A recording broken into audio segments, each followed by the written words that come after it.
kardeşlik işletiyor. Ama Cebele İbni Harise de İslam toplumunu tanıyınca, Allah Resulü Aleyhisselatü Vesselam'ı tanıyınca o da iman ediyor.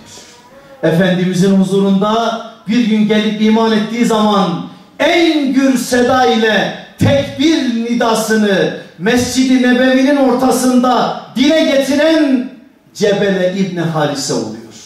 Benim el isabesinde kaynaklarıyla beraber o hadisi bulmanız mümkündür.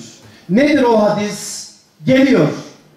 Ya Resulallah diyor, bana bir süre öğret ki gece son okuduğum süre olsun. Yani yatağıma girdiğim zaman son tesbihat değil. Onunla ilgili Efendimizin başka beyanları var.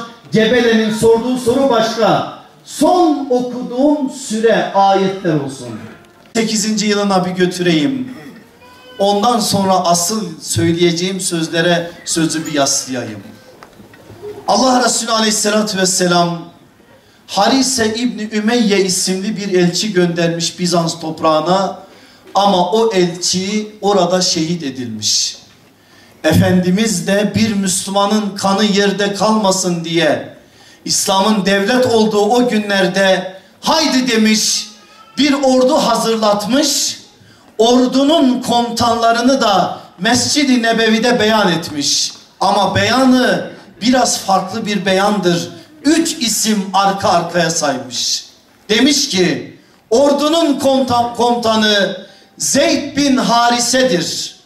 O şehit olursa onun yerine Cafer İbni Ebi Talib.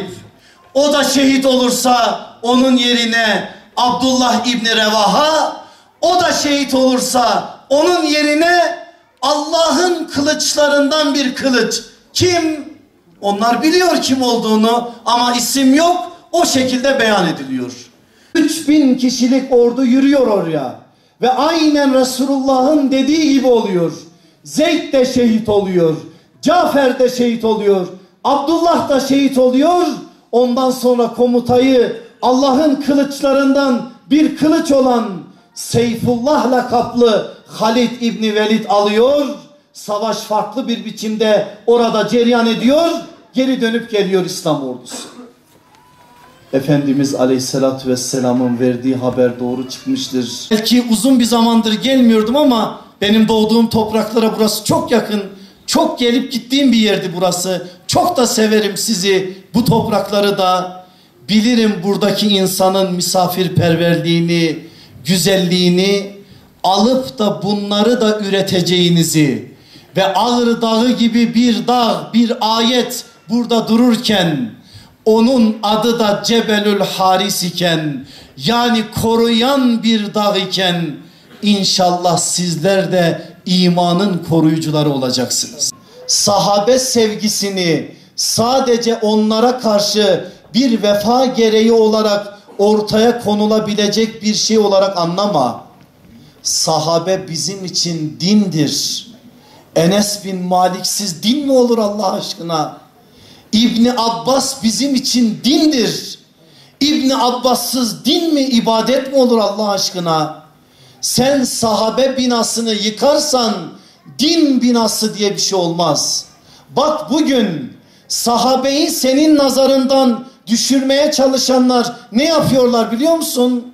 Bana Kur'an yeter diyor. Sen ne yapacaksın başka şeyi? Tarihle ne uğraşıyorsun diyor. Sen bana gel diyor. Kur'an bize yeter diyor. Ve senin nazarından, onları senin nazarından düşürerek aslında başka şeyleri oraya monta etmeye çalışıyor. Ama bil ki Kur'an'ın yetiştirdiği bir cemaattir sahabe. Resulullah sallallahu aleyhi ve sellemin tebyin görevi eğer tam anlamıyla dikkate alınmazsa asla Kur'an anlaşılmaz.